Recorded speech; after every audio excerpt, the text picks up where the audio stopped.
Hi everyone, welcome back to a series of public administration. आज से हम thinkers की शुरुआत कर रहे हैं। आज हम वुडरो विल्सन पढ़ेंगे।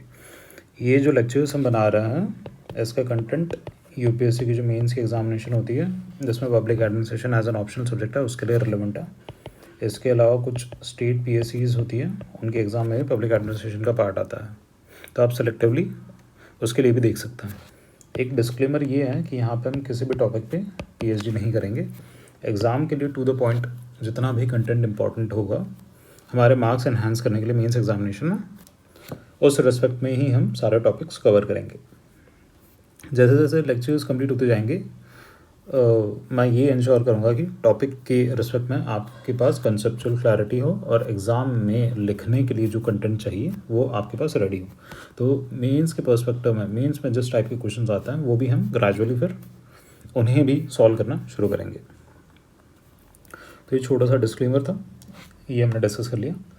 अब देखिए, पब्लिक एडमिनिस्ट्रेशन जो है ना, पब्लिक एडमिनिस्ट्रेशन में बहुत अलग अलग टाइप की थेरीज इवॉल्व हुई है। जैसे स्टार्टिंग में जो थेरीज होती थी उसे क्लासिकल थेरीज कहते हैं या फिर स्ट्रक्चरलिस्ट अप्रोच होता था। उसके बाद बिहेवियरलिस्ट थेरीज आई है या फिर ह्यूमन रिलेशंस वाली थेरी। उसके बाद हमने मैनेजमेंट की थेरीज देखी हैं। रिसेंटली हम गुड गवर्नेंस वगैरह जैसी थेरीज देखते हैं। ठीक है, तो ये अलग अलग टाइप की थेरीज होती हैं। इन थेरीज़ में कौन से थिंकर्स थे, थिंकर्स का क्या कंट्रीब्यूशन था विद रिस्पेक्ट टू थेरीज़, ये सब हम ग्रेजुअली देखेंगे। तो ये जस्ट एक ब्रीफ ओवरव्यू के लिए मैं आपको बता रहा था कि अलग अलग टाइप की थेरीज एग्जिस्ट करती हैं। हाँ, आज हम वुडरो विल्सन के बारे में पढ़ेंगे। वुडरो विल्सन जो है इन्हें फादर ऑफ पब्लिक एडमिनिस्ट्रेशन भी कहा जाता है। कुछ इंडिकेटिव क्वेश्चंस मैंने यहाँ पे ऑलरेडी लिख रखे हैं। जैसे कोई भी अगर थिंकर आता है तो कुछ क्वेश्चंस आपके दिमाग में आने चाहिए। वो क्या है? जैसे who was Woodrow Wilson, Woodrow Wilson था कौन, और वुडरो विल्सन का पब्लिक एडमिनिस्ट्रेशन की जो फील्ड है उसमें क्या कंट्रीब्यूशन था। तो देखिए, वुडरो विल्सन जो है इन्हें फादर ऑफ पब्लिक एडमिनिस्ट्रेशन कहा जाता है। ऐसा क्यों है? क्योंकि 1887 में वुडरो विल्सन ने एक पेपर पब्लिश किया था। इस पेपर का नाम क्या था? The study of administration. अब माना जाता है कि इस पेपर को पब्लिश करने के बाद ही पब्लिक एडमिनिस्ट्रेशन की एक सिस्टमैटिक स्टडी शुरू हुई है। सिस्टमैटिक स्टडी, और इस पेपर में वुडरो विल्सन ने ये एडवोकेट किया था कि public administration should be treated as a separate discipline. अब सेपरेट डिसिप्लिन मतलब क्या? इसके पहले क्या होता था? इसके पहले पब्लिक एडमिनिस्ट्रेशन को as an integral part of political science consider किया जाता था। ये पॉलिटिकल साइंस है तो ये पबैड है, मतलब पॉलिटिकल साइंस का छोटा सा बेबी। आगे हम देखेंगे ऐसा क्यों होता था ये सब भी। तो वुडरो विल्सन पहले इंसान थे जिन्होंने ये एडवोकेट किया कि there has to be separate discipline of public administration, इसलिए उन्हें फादर ऑफ पब्लिक एडमिनिस्ट्रेशन भी कहा जाता है। अब यहाँ पे फिर एक जेन्युइन क्वेश्चन जो आता है वो ये है कि why public administration evolve so late. मतलब एज अ सेपरेट डिसिप्लिन हम यहाँ पे देख रहे हैं कि 1887 से उसकी सिस्टमैटिक स्टडी एक तरीके से शुरू हुई है। तो इसके क्या रीजन्स हैं? एक रीज़न हमने ये देखा कि इसके पहले क्या होता था। इसके पहले public administration was considered as an integral part of political science. अब ऐसा क्यों होता था? अब ये जानने के लिए हमें गवर्नेंस स्ट्रक्चर समझना होगा। देखिए, पहले के जो गवर्नेंस स्ट्रक्चर्स होते थे उसमें क्या होता था, mainly the type of government use to be monarchy. अब मोनार्की में क्या होता है? The head is the king. King head होता था और किंग के पास सेंट्रलाइज्ड पावर होती थी। Power use to be centralised in nature. इसके अलावा king was not accountable towards people. लोगों के प्रति किंग अकाउंटेबल नहीं होता था।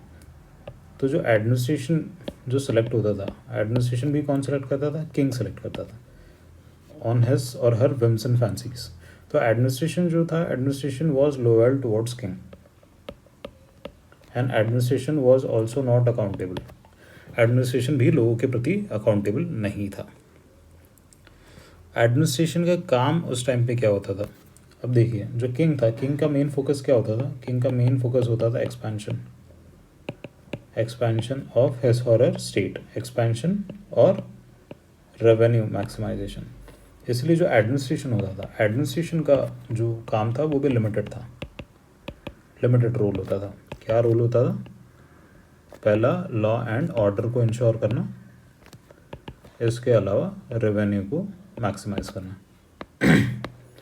ये हम एग्जांपल्स में कहाँ से देख सकते हैं? फॉर एग्जांपल जैसे मुगल्स का अगर आप मनसबदारी सिस्टम अगर याद करें, जब हम पेपर 2 करेंगे मनसबदारी, तब वहाँ पे समझेंगे मुगल का मनसबदारी सिस्टम हो गया, या फिर ब्रिटिशर्स ने जब इंडिया पे रूल किया तो इनकी जो लैंड रेवेन्यू की पॉलिसीज़ थी, ठीक है, जैसे कि आपकी परमानेंट सेटलमेंट हो गया या फिर महलवारी सिस्टम हो गया। यहाँ पे आप हैंड राइटिंग पे ज़्यादा मत जाना, मैं जब बोल रहा हूँ उसे समझ लेना, ठीक है, क्योंकि ज़्यादा क्लियर लिखने जाऊँगा तो बहुत ज़्यादा टाइम लगेगा उसमें। तो यहाँ पे मतलब मुद्दे की बात ये है कि जो एडमिनिस्ट्रेशन पहले एग्जिस्ट करता था उसका रूल काफ़ी हद तक लिमिटेड होता था, ठीक है, लिमिटेड रूल्स हमने देख लिए, और वो लोगों के प्रति अकाउंटेबल नहीं होता था वो एडमिनिस्ट्रेशन। इसलिए क्या हुआ, कभी ऐसी नीड फील ही नहीं हुई कि public administration should be treated as a separate discipline out of the boundaries of political science, ठीक है। तो फिर ऐसा क्या चेंज हुआ जिसकी वजह से पब्लिक एडमिनिस्ट्रेशन को एज अ सेपरेट डिसिप्लिन हमें ट्रीट करने की ज़रूरत पड़ी? What led to the evolution? इसके लिए हमें समझने की ज़रूरत है कि गवर्नेंस में क्या चेंजेस हुआ। हमने देखा कि पहले जो गवर्नेंस का स्ट्रक्चर होता था मोनार्की, अब देखिए 17th सेंचुरी से हमारा इंडस्ट्रियल रिवॉल्यूशन का राइज हुआ, वैसे ही उसकी वजह से हमारा मिडिल क्लास का राइज हुआ, और रिनेसेंस जैसे इंटेलेक्चुअल रिवॉल्यूशन कहते हैं, इसका भी राइज हुआ। इसकी वजह से क्या हुआ, इसकी वजह से जो गवर्नेंस का स्ट्रक्चर ऑलरेडी एग्जिस्ट करता था उसको इस मिडिल क्लास ने चैलेंज करना शुरू किया। फॉर एग्जांपल जैसे अगर हम फ्रांस देखें तो फ्रांस में जो फ्रेंच रिवॉल्यूशन हुआ था 1789 में, फ्रांस में जो स्ट्रक्चर एग्जिस्ट करता था वो 3 स्टेट में होता था, फर्स्ट स्टेट, सेकंड स्टेट और थर्ड स्टेट। इस रिवॉल्यूशन के पहले की बात है।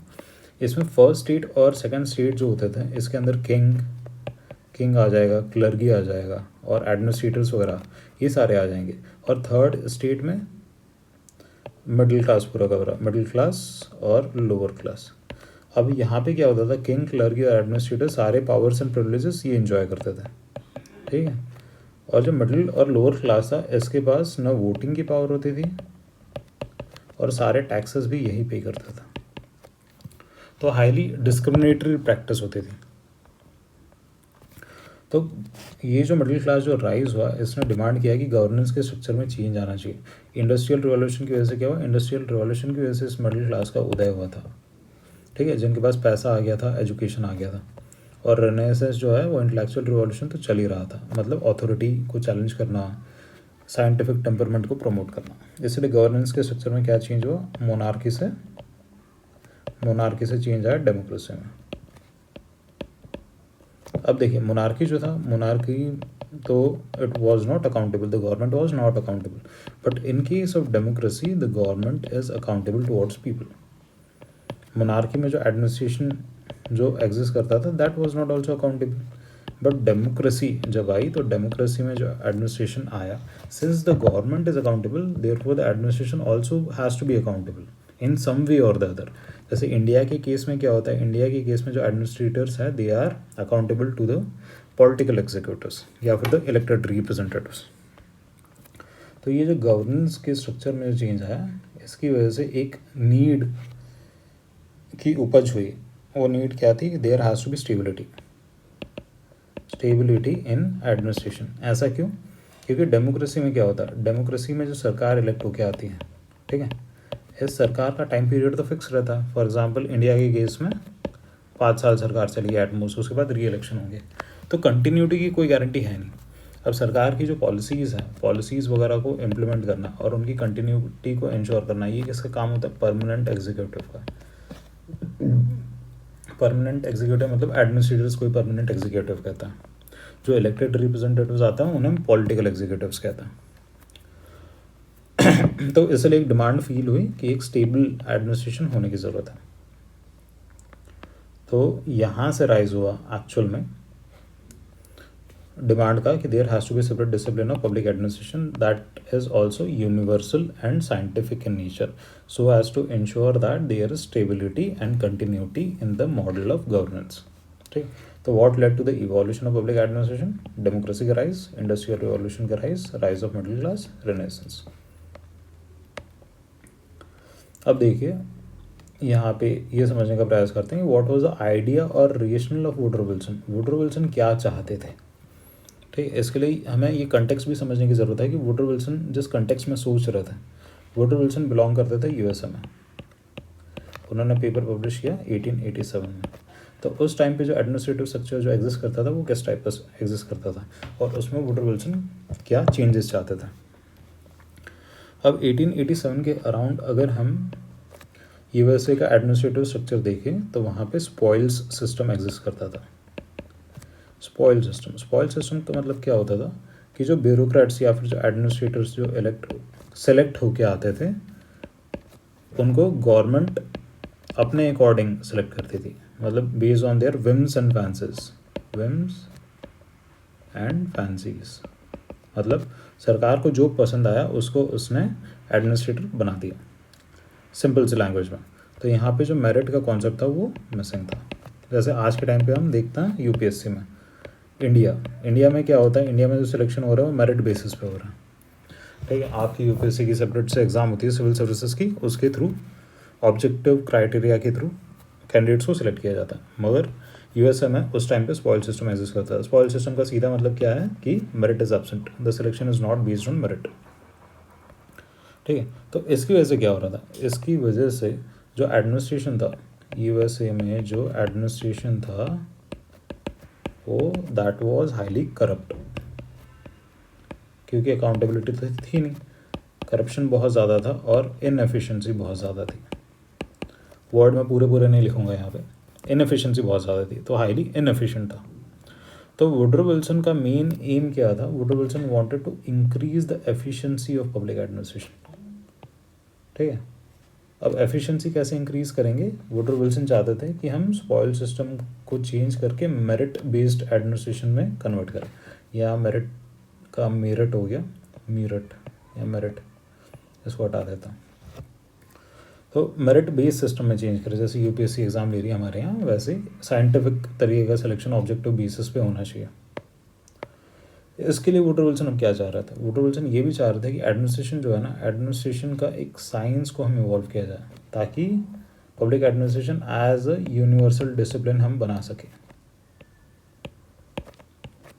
साइंटिफिकली प्रिंसिपल्स को इवॉल्व किया जाए, थेरीज़ को इवॉल्व किया जाए जो यूनिवर्सली वैलिड हो, उससे हम एक साइंस ऑफ एडमिनिस्ट्रेशन को डेवलप कर सकते हैं। वुडरो विल्सन का क्या कहना था? वुडरो विल्सन मानते थे कि पॉलिटिकल क्वेश्चंस जो है, political questions are different from administrative questions. ये सेम हम पॉलिटिक्स एडमिनिस्ट्रेटिव जो डाइकोटॉमी है, ये कॉन्सेप्ट है, इसमें देखते हैं। ये वन ऑफ द कीवर्ड्स हैं जो आपको याद रखना है। अब वुडरो विल्सन क्या कह रहे थे कि पॉलिटिकल जो क्वेश्चंस हैं they are different from administrative questions, क्योंकि वुडरो विल्सन का मानना था कि जो पॉलिटिशियंस है या फिर गवर्नमेंट है, उसका काम क्या है? पॉलिसीज़ को फॉर्म करना या फिर फॉर्मुलेट करना। वेयरएज एडमिनिस्ट्रेशन का क्या काम है? एडमिनिस्ट्रेशन का काम है पॉलिसीज़ को इम्प्लीमेंट करना। ठीक है, पॉलिसीज़ जो सरकार बनाती है वो वैल्यू लेडन इन नेचर होती है, वैल्यूज़ उसमें कंसिडर की जाती हैं। वेयरएज एडमिनिस्ट्रेशन जब पॉलिसीज़ को इम्प्लीमेंट करता है ना, तो वो वैल्यू न्यूट्रल होता है, वैल्यूज़ को वो कंसिडर नहीं करता। फॉर एग्ज़ाम्पल, जैसे एम्प्लॉयमेंट के लिए अगर सरकार पॉलिसी बना रही है एम्प्लॉयमेंट, तो सरकार को पॉलिसी ऐसी बनानी होगी कि उसमें अनस्किल्ड को भी एम्प्लॉयमेंट मिले। अनस्किल्ड को एम्प्लॉयमेंट कैसे मिलता है? हमारे यहाँ मनरेगा में। ठीक है, और स्किल्ड पर्सन को भी एम्प्लॉयमेंट मिले। अब स्किल्ड पर्सन को एम्प्लॉयमेंट करने के लिए सरकार क्या करेगी? डिफरेंट सेक्टर्स में इंसेंटिवाइज करेगी प्राइवेट सेक्टर को पैसा डालने के लिए। फॉर एग्जांपल, जैसे आईटी इंडस्ट्री हो गया, या फिर हमारी पीएलआई स्कीम जो अभी आ रही है, जिससे एम्प्लॉयमेंट जनरेट होगा। तो सरकार को सबके बारे में सोचना पड़ता है, गरीब के बारे में भी, अमीर के बारे में भी। इक्विटी इंश्योर करनी होती है। इसके अलावा various social and economic factors होते हैं that are considered by the government while formulating the policies. Whereas on the other hand, administrator का क्या काम होता है? एडमिनिस्ट्रेटर का काम होता है कि policies which are form by the government, उनको इम्प्लीमेंट करना इन लेटर एंड स्पिरिट। ये क्या होता है? ये रूल बाउंड होता है, इनको रूल के हिसाब से ही चलना होता है। फॉर एग्जांपल, जैसे सीसीएस रूल्स हो गया, सीसीएस 1964 का सिविल सर्विसेज कंडक्ट रूल्स हो गए, ये इन्हें फॉलो करना होता है। या फिर कोड ऑफ कंडक्ट हो गया, ये फॉलो करना होता है। ठीक है, तो ये रूल बाउंड होता है। तो विल्सन का मानना था कि एडमिनिस्ट्रेशन का focus should be solely on the implementation of the policies and decisions of the government, where as the focus of the government is on the formulation of those policies, and therefore there is a difference between the questions of government and questions of administration. ठीक है, इसलिए यहाँ पे Wilson ने advocate किया था कि politics administrative dichotomy होनी चाहिए, सरकार का काम अलग है, एडमिनिस्ट्रेशन का काम अलग है। यहाँ पे वुडरो विल्सन ये भी चाह रहे थे, ये इनका मतलब फेमस सेइंग था कि administration should be remove from Hari and stripe of politics, मतलब एक्सेसिव जो पॉलिटिकल इंटरफेरेंस होता है इन एडमिनिस्ट्रेशन उसको कम किया जाए। अब स्पॉइल सिस्टम अगर एग्जिस्ट करेगा तो इंटरफेरेंस तो ऑब्वियसली एग्जिस्ट करेगा, क्योंकि जो पॉलिटिशियंस हैं उनके पेट्रोनेज पे ही एडमिनिस्ट्रेटर्स को अपॉइंट किया जाता है। वेयरएज अगर मेरिट बेस्ड सिस्टम आ जाएगा तो ये पेट्रोनेज एक तरीके से ख़त्म हो जाएगा, तो पॉलिटिकल इंटरफेरेंस जो है वो भी कम हो जाएगा। इसके अलावा वुडरो विल्सन का ये भी अजम्पशन था कि एडमिनिस्ट्रेशन जो है that is highly inefficient in nature. जैसे हमने थोड़े टाइम पहले देखा कि एडमिनिस्ट्रेशन इज़ हाईली करप्ट, ये हम यूएसए के कंटेक्स्ट में डिस्कस कर रहे हैं ये सारी चीज़ें अभी। Administration is highly corrupt and inefficient, इसलिए एडमिनिस्ट्रेशन को एफिशिएंट बनाने की ज़रूरत है। अब एफिशिएंट बनाने के लिए we are going to use business principles. Business के कौन से प्रिंसिपल्स, जैसे इकोनॉमी, एफिशिएंसी, इफेक्टिवनेस, या फिर जैसे कॉस्ट बेनिफिट एनालिसिस मैनेजमेंट में यूज़ किया जाता है। तो वुडरो विल्सन चाह रहे थे कि बिजनेस के जो प्रिंसिपल्स हैं वो हमें एडमिनिस्ट्रेशन में यूज़ करने की ज़रूरत है to increase its efficiency. But Woodrow Wilson का ये भी मानना था कि एडमिनिस्ट्रेशन का काम बिजनेस करना नहीं है, administration should only run like business, it should not be business. मतलब एडमिनिस्ट्रेशन का इन द एंड क्या काम है, इन द एंड एडमिनिस्ट्रेशन का काम है to ensure welfare of the people and implementation of the policies and decisions of the government, ठीक है, and to bring socio economic change and welfare.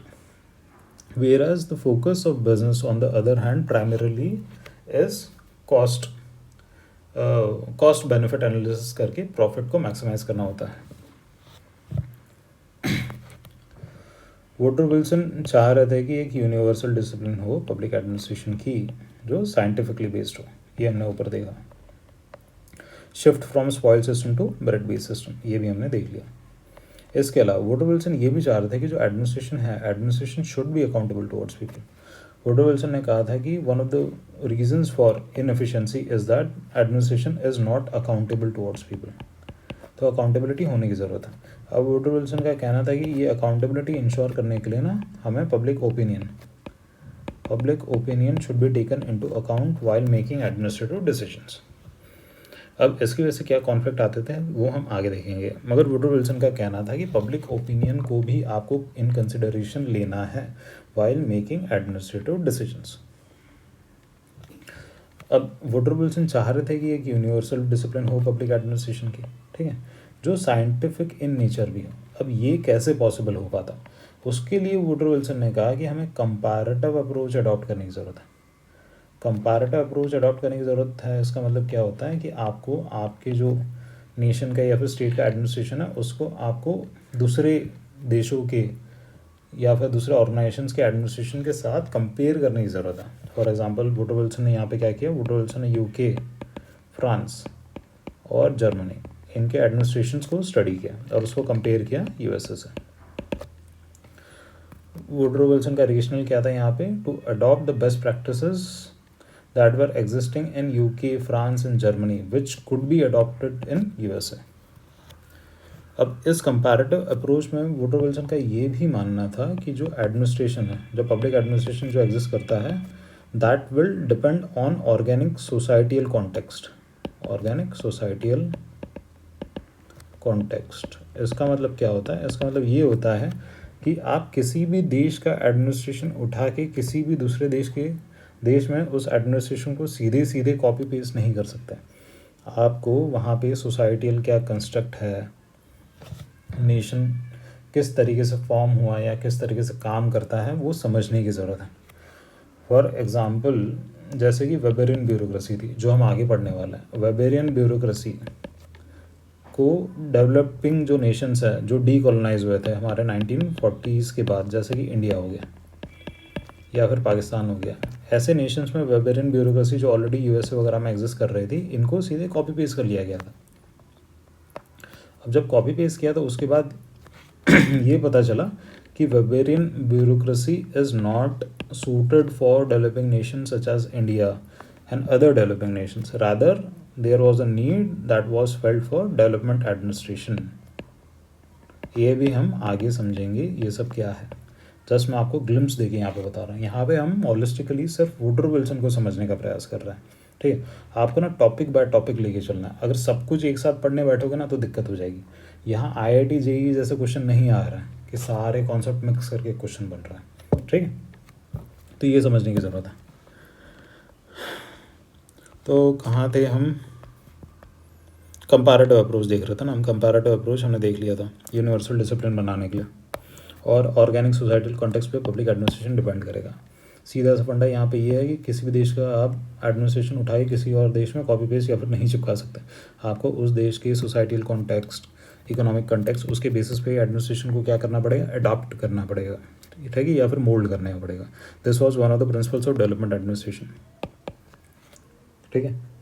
Anti development thesis ये सब जब हम पढ़ेंगे आगे, गुड गवर्नेंस वगैरह पढ़ेंगे तो वहाँ पे इन डिटेल ये सब डिस्कस करेंगे।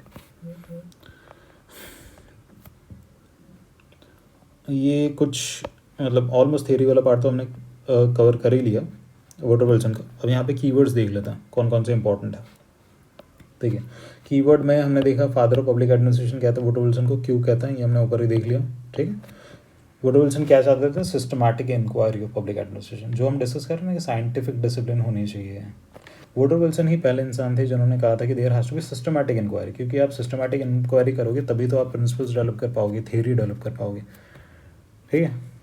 इसके बाद public administration should be treated as a separate discipline, ये हमने डिस्कस कर लिया है। इसकी शुरुआत कहाँ से हुई थी? The study of administration published in 1887, ये भी हमने देखा। ये कीवर्ड जो मैंने यहाँ पे लिखे हैं ना, ये वो कीवर्ड्स हैं जो आपको एक्चुअल में एग्जाम में मतलब काम आने वाला है आंसर्स वगैरह लिखने के लिए। पॉलिटिक्स एडमिनिस्ट्रेटिव डाइकोटोमी, ठीक है। Political questions are different from administrative questions. Woodrow Wilson क्या चाहते थे कि हम सॉइल सिस्टम से शिफ्ट हो जाए, मेरिट बेस्ड ब्यूरोक्रेसी पे शिफ्ट हो जाए। इससे क्या होगा? एफिशिएंसी इन्हांस होगी और अकाउंटेबिलिटी भी बढ़ेगी। इसके अलावा वुडरो विल्सन चाहते थे कि बिजनेस के जो अप्रोचेस है, मैनेजमेंट के जो अप्रोचेस है, वो हमें एडमिनिस्ट्रेशन में यूज़ करने की ज़रूरत है, जिसकी वजह से एडमिनिस्ट्रेशन की एफिशिएंसी बढ़े। वुडरो विल्सन चाहते थे कि कंपैरेटिव अप्रोच हो, जो स्टडी हो कंपैरेटिव इन नेचर हो। इसके अलावा कौन कौन से टाइप के अप्रोचेस होते हैं बता देता हूँ यहाँ पे। देखिए, एक होता है हिस्टोरिकल अप्रोच। अब हिस्टोरिकल अप्रोच में क्या होता है, हम हिस्ट्री के कंटेक्स्ट में, हिस्ट्री में जिस टाइप के एडमिनिस्ट्रेशन एग्जिस्ट करते थे उनसे कंपेयर करेंगे कंटेम्प्रेरी एडमिनिस्ट्रेशन में। फॉर एग्जांपल जैसे कौटिल्य ने अर्थशास्त्र दिया था। अब अर्थशास्त्र में मौर्य के टाइम पे जो एडमिनिस्ट्रेशन था उससे हम कंपेयर कर सकते हैं कि रिसेंट टाइम पे जो एडमिनिस्ट्रेशन एग्जिस्ट कर रहा है वो कैसा था। इसके अलावा फिलोसॉफिकल अप्रोच, फिलोसॉफिकल में क्या होता है, ये जनरली नॉर्मेटिव इन नेचर होता है। इसमें क्या होता है, डिफरेंट टाइप्स के जो थिंकर्स होते हैं उन्होंने थियरीज दी होती हैं। ये जनरली इसमें क्या होता है, what ought to be done और what should be the ideal case. Ideally क्या होना चाहिए। फॉर एग्जांपल जैसे वेबर का ब्यूरोक्रेसी है, वेबर ने जो ब्यूरोक्रेसी है उसमें ये क्लेम किया था कि Weberian bureaucratic model is the most ideal model and it is universal in nature. ये इसका क्लेम था। जस्ट एन एग्जाम्पल के लिए बता रहा हूँ मैं, हाइपोथेटिकल एग्जाम्पल के लिए। इसके अलावा आ जाता है आपका लीगल अप्रोच। लीगल अप्रोच में क्या होता है, ये मेनली कॉन्स्टिट्यूशनल इन नेचर होता है। कॉन्स्टिट्यूशनल या फिर law wise, rules and regulations के अकॉर्डिंग, कि मतलब संविधान में क्या लिखा है, रूल्स एंड रेगुलेशंस में क्या लिखा है, उसके अकॉर्डिंग एडमिनिस्ट्रेशन फॉलो हो रहा है कि नहीं, ये अप्रोचेज होते हैं। इसके अलावा कंपैरेटिव हमने ऊपर देख लिया। तो Woodrow Wilson generally legal, comparative और हिस्टोरिकल अप्रोच प्रेफर कर रहा था अपनी स्टडी के लिए। वुडरो विल्सन चाहते थे कि सिस्टमैटिक इन्वेस्टिगेशन हो पब्लिक एडमिनिस्ट्रेशन की, जिससे कि यूनिवर्सल फील्ड डेवलप होगी जो साइंटिफिक इन नेचर भी होगी। इसके अलावा वुडरो विल्सन का कहना था कि एडमिनिस्ट्रेशन पे हमें फोकस देने की ज़रूरत है। क्यों? क्योंकि now it is becoming harder to run a constitution than to frame one. मतलब कॉन्स्टिट्यूशन बनाना आसान हो गया है relatively as compare to constitution बनने के बाद जो गवर्नेंस का स्ट्रक्चर है उसको रन करना। जैसे आज के कंटेक्स्ट में अगर हम इंडिया में देखें तो इंडिया में भी जब से गुड गवर्नेंस आया है, ई गवर्नेंस आया है, ठीक है, एडमिनिस्ट्रेशन जो है ना, एडमिनिस्ट्रेशन का काम हमेशा डायनामिक इन नेचर होता है। मतलब ऐसे कहा जाता है कि administration covers everything from cradle to grave, मतलब इंसान जब पैदा होता है और जब मरता है उसके बीच में एडमिनिस्ट्रेशन उस इंसान को इन एनी वे इन्फ्लुएंस करेगा ही करेगा, या फिर इम्पैक्ट रहता ही है। सिंपल सा देख लो ना, बर्थ सर्टिफिकेट बनती है आपकी जब आप पैदा होते हैं, उसका डेथ सर्टिफिकेट बनती है, ठीक है। इसके बीच के सारे काम, जितने क्लियरेंसेस चाहिए आपको, स्कूल में एडमिशन लेना है, टीसी लेना है, सारे काम, मतलब ऑलमोस्ट हर काम में एडमिनिस्ट्रेशन का इन अ वे तो इन्फ्लुएंस रहता ही है, ठीक है। इसके बाद वुडरो विल्सन चाहते थे कि अकाउंटेबिलिटी भी होनी चाहिए, जो एडमिनिस्ट्रेशन है उसकी अकाउंटेबिलिटी भी होनी चाहिए, और पावर मतलब एक तरीके से ऑटोनॉमी भी होनी चाहिए उसके पास। ऑटोनॉमी हमने कहाँ से देखा था, वुडरो विल्सन ने कहा था कि पॉलिटिकल इंटरफेरेंस को कम करने की ज़रूरत है, ठीक है। ये point, organic social structure should determine the administrative techniques of administrative structure being use. ये हमने जस्ट रिसेंटली यहाँ पे अभी डिस्कस किया कि जो देश है उसका सोशल जो कंसेप्ट है उसके हिसाब से एडमिनिस्ट्रेशन को अडॉप्ट करने की ज़रूरत है। एडमिनिस्ट्रेशन शुड बी एफिशिएंट, इसीलिए वुडरो विल्सन ने कहा कि बिजनेस लाइक अप्रोच होनी चाहिए, एंड फेथफुल, इसलिए वुडरो विल्सन ने कहा कि लोगों के प्रति अकाउंटेबिलिटी होनी चाहिए एडमिनिस्ट्रेशन की। और एडमिनिस्ट्रेटिव एथिक्स पे वुडरो विल्सन का बहुत फोकस था, ठीक है। वुडरो विल्सन कहते थे कि एडमिनिस्ट्रेशन का जो ड्यूटी है ना, that is to serve the community, क्योंकि स्पॉइल सिस्टम जो ऑलरेडी एग्जिस्ट कर रहा था वो क्या कर रहा था, spoil system was serving the जो उसके पॉलिटिकल हेड्स होते थे उनको, एंड नॉट द कम्युनिटी, इसीलिए हाई अमाउंट ऑफ इनएफिशिएंसी था, करप्शन था। वुडरो विल्सन चाह रहे थे कि जो एडमिनिस्ट्रेशन जो तैयार हो रहा है या फिर जो पब्लिक एडमिनिस्ट्रेशन जो बनेगा वो एफिशिएंट इन नेचर होना चाहिए। जो एडमिनिस्ट्रेटर सेलेक्ट होके आएंगे they should be selected on merit basis, उनकी अकाउंटेबिलिटी होनी चाहिए उनके काम के लिए। उसके अलावा जो सिलेक्शन होना चाहिए वो मेरिट बेसिस पे होना चाहिए, और उनकी ट्रेनिंग जो होनी चाहिए that should also be scientific in nature, मतलब पूरा फोकस साइंस पे था, मेरिट पे था, अकाउंटेबिलिटी पे था, ठीक है। अब देखिए, कोई भी थिंकर होता है ना, वो कोई थेरी देता है, अब उसकी क्रिटिसिज्म होती ही है, मतलब ग्रेजुअली कुछ थेरीज आगे इवॉल्व होंगी। उन थेरीज़ में क्या हो सकता है, कुछ पॉजिटिव्स हो सकता है, कुछ नेगेटिव्स हो सकते हैं, कुछ डेवलपमेंट्स हो सकता है, क्योंकि वुडरो विल्सन की जो थेरी थी वो यूएस के उस कंटेक्स्ट पे बेस्ड थी, वो जो टाइम का कंटेक्स्ट था। For example in case of 1887 the kind of administration that was existing in USA, theories of Woodrow Wilson was based on that societal context, and therefore the theories that subsequently evolved in later period, it could be anywhere in the world, ठीक है। तो उनके बीच में और Wilson की जो theories है उनके बीच में कॉन्फ्लिक्ट्स पॉसिबल है, ठीक है, उनको नकारा नहीं जा सकता। तो वुडरो विल्सन की थेरीज के कुछ क्रिटिसिज्म थे जो हम यहाँ पे देखेंगे। सबसे पहला ये है कि ये कहा जाता है कि Woodrow Wilson raised more questions than ही आंसर्ड, ठीक है, सबसे पहली चीज़। दूसरा, no specific theory was evolve by Woodrow Wilson. इसके अलावा concept of politics administrative dichotomy was rejected by subsequent theories. For example, जैसे अगर हम गुड गवर्नेंस की थेरी देखें, ठीक है, या फिर हम एनपीए ले लें, न्यू पब्लिक एडमिनिस्ट्रेशन की जो थेरी आएगी ड्यूट वर्ल्डो के साथ, मिनो ब्रुक के साथ, जो हम आगे देखेंगे, तो इन्होंने जो पॉलिटिक्स एडमिनिस्ट्रेटिव जो डाइकोटॉमी है ना, इस कॉन्सेप्ट को सीधे सीधे नकार दिया था।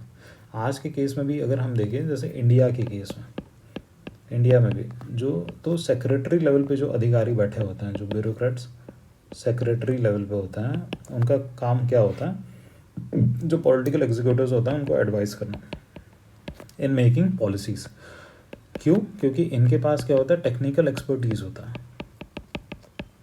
ठीक है। जो हमारे इलेक्टेड रिप्रेजेंटेटिव्स आते हैं उनके पास तो एज सच मतलब कोई डिज़ायर्ड क्वालिफिकेशन तो है नहीं हमारे यहाँ उनको अपॉइंट करने के लिए या फिर इलेक्ट करने के लिए।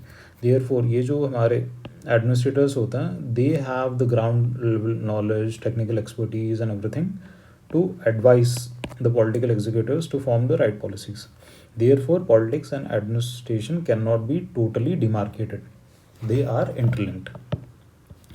वुडरो विल्सन ने भी बाद में मतलब ग्रेजुअली ये एक्सेप्ट किया था कि this is not kind of a zero sum game, मतलब totally politics administrative dichotomy exist नहीं करती है, बट मेजरली इनका जो ये थॉट था ये पॉलिटिक्स एडमिनिस्ट्रेटिव डाइकोटॉमी पे था। तो वुडरो विल्सन का अगर हमें क्रिटिसिज्म लिखना है तो this has to be included.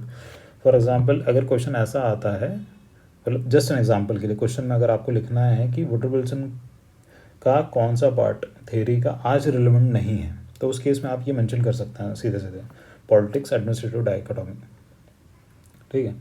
आगे वुडरो विल्सन ने कहा कि accountability and autonomy of administration should be there. और देखिए, अगर अकाउंटेबिलिटी और ऑटोनॉमी एक साथ अगर हम लाते हैं तो ये एफिशिएंसी को इम्पैक्ट करता है, क्योंकि ऑटोनॉमी होगी तो एडमिनिस्ट्रेटर्स अपने हिसाब से डिसीजंस ले सकते हैं, ठीक है। और अकाउंटेबिलिटी होगी तो क्या दिक्कत हो जाती है कि administrators usually prefer not to take decisions, ठीक है, क्योंकि they are accountable for their decisions. जैसे इंडिया में अभी कहता है ना कि थ्री सीज़ की वजह से it becomes difficult for administrators to take decisions, ऐसा कहा जाता है। जैसे CAG आ जाता है, उसमें CBI आ जाता है, CBC आ जाता है, ठीक है। तो कहने मतलब मुद्दा ये है यहाँ पे कि ऑटोनॉमी और अकाउंटेबिलिटी जो है ना, ये कॉन्सेप्ट्स कॉन्फ्लिक्टिंग इन नेचर है। इन दोनों को एक साथ इंश्योर करना दैट इज़ क्वाइट डिफिकल्ट। अब ये जो क्रिटिसिज्म हम यहाँ पे देख रहे हैं, पहले क्रिटिसिज्म को लेके चलता है। Woodrow Wilson raise more questions than he answered. हाँ, ये बात एकदम सही है, ठीक है। इसको आपको डिफेंड कैसे करना है? इसको डिफेंड इस तरीके से करोगे कि वुडरो विल्सन से ही पब्लिक एडमिनिस्ट्रेशन की शुरुआत हुई है, ठीक है। सबसे पहली चीज़ तो वुडरो विल्सन के पास एज सच कोई बैकग्राउंड तो था नहीं। इसके अलावा वुडरो विल्सन ने जितने भी क्वेश्चंस रेज किए हैं, those questions have helped the subsequent theories and thinkers which have been developed at later stages. For example, जैसे बिहेवियरल अप्रोच की थेरीज हो गई। बिहेवियरल थेरीज ने क्या कहा कि ह्यूमन रिसोर्स जो है that is important. Human resource determines the efficiency of any organization, ठीक है। इसके बाद जैसे NPM की थेरी आई। NPM की थेरीज ने क्या बोला कि public administration conventionally is highly efficient, there is a need of use of business like approaches, for example cost benefit analysis, agencification etcetera, to make public administration more efficient in nature, ठीक है। तो कहने की बात यह है कि आगे जो थेरीज आई फिर उन्होंने इन क्वेश्चंस के आंसर दिए, ठीक। दूसरा, no theory of public administration evolve. अब यहाँ पे वुडरो विल्सन ने एज सच कोई थेरी खुद से इवॉल्व नहीं की है, उन्होंने बस ये कहा कि there has to be science of administration. तो ठीक है, ये जो क्रिटिसिज्म है ये भी it is justified to an extent. Politics administrative dichotomy ये हमने देख लिया, ऑटोनॉमी एंड अकाउंटेबिलिटी वाला ये भी हमने देख लिया। कीवर्ड्स जो हमें याद रखने हैं यहाँ पे, थोड़े बहुत जो हम याद रख सकते हैं, ऊपर जो कीवर्ड्स है वो भी हमें याद रखना हो जाएंगे। द स्टडी ऑफ एडमिनिस्ट्रेशन ये क्या, एक पेपर था जो 1887 में पब्लिश किया था, ठीक। पॉलिटिक्स एडमिनिस्ट्रेटिव डायकोटॉमी ये क्रिटिसिज्म भी है जिसको हमने नकार दिया, ठीक है। साइंस ऑफ एडमिनिस्ट्रेशन की बात की थी, ठीक है। स्पॉइल सिस्टम को मेरिट बेस्ड सिस्टम में चेंज करना था, ठीक है। Getting harder to run a constitution than to frame one, इसलिए एक separate discipline of public administration की जरूरत है। इसके अलावा कंपैरेटिव अप्रोच, ठीक है। अब इवैल्यूएशन में देखें तो इवैल्यूएशन में क्या है, Woodrow Wilson father of public administration है। इनका वर्क सेमिनल इन नेचर कहा जाता है। सेमिनल मतलब ओरिजिनल एक तरीके से। He was the first one two advocate a separate discipline of public administration and beginning of systematic study of public administration in both theory and practice start with Woodrow Wilson. तो ये है in short Woodrow Wilson का सार। अब इसके बाद आपको क्या करना है, इसके बाद आपको कोई भी एक स्टैंडर्ड रेफरेंस मटेरियल, ठीक है, एग्जाम के पर्सपेक्टिव से स्टैंडर्ड रेफरेंस मटेरियल क्या हो जाता है, या तो बुक हो जाएगी या तो नोट्स हो जाएंगे। बुक मैं बता देता हूँ आपको। बुक के लिए आप अरीबाम को रेफ़र कर सकते हैं, या फिर एडमिनिस्ट्रेटिव थिंकर्स की प्रसाद एंड प्रसाद की किताब आती है उसको भी रेफ़र कर सकते हैं, ठीक है। नोट्स में आप लुकमान के नोट्स आते हैं उसको रेफ़र कर सकते हैं, या फिर पवन के नोट्स आते हैं, पवन IAS करके। मैं यहाँ किसी कोचिंग वगैरह को मतलब प्रमोट नहीं कर रहा हूँ, मगर ये जो नोट्स हैं ये हाईली बेनिफिशियल है। इनमें से आप किसी को भी रेफ़र कर सकते हैं, ये बुक्स भी है, ये भी बेनिफिशियल है, ठीक है। बुक्स में आप मोहित भट्टाचार्य की new Horizons of public administration उसे भी पढ़ सकते हैं।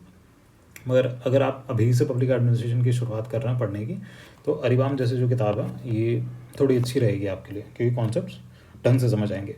और नोट्स में ये लोग क्या करते हैं कि एग्ज़ाम के पर्सपेक्टिव से ना कंटेंट को थोड़ा डिवाइड भी कर देता है, तो समझने में आसानी हो जाती है, और बुलेट पॉइंट्स वगैरह अलग से निकाल के भी रख देता है। आप जो भी समझेंगे इन लेक्चर्स से उसके बाद आपको पढ़ना ही पड़ेगा, खुद से पढ़ना पड़ेगा एक बार, और रिवाइज़ करना पड़ेगा, क्योंकि लेक्चर से जो आप सीखते हैं वो पैसिव होता है, ठीक है, दैट इज़ पैसिव अंडरस्टैंडिंग। इसके बाद आप खुद से भी पढ़ेंगे, इस लेक्चर के नोट्स भी बनाएंगे, एक दो बार पढ़ेंगे तो चीज़ें आपको धीरे धीरे पूरी क्लियर होती जाएंगी।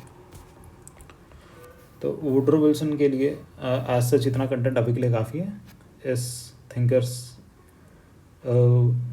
से रिलेटेड जितने भी क्वेश्चंस पूछे गए हैं प्रीवियस ईयर्स में, वो भी हम आगे सब्सिक्वेंट लेक्चर्स में डिस्कस कर लेंगे। तो चलिए मिलता है आपसे नेक्स्ट सेशन में, तब तक के लिए टेक केयर।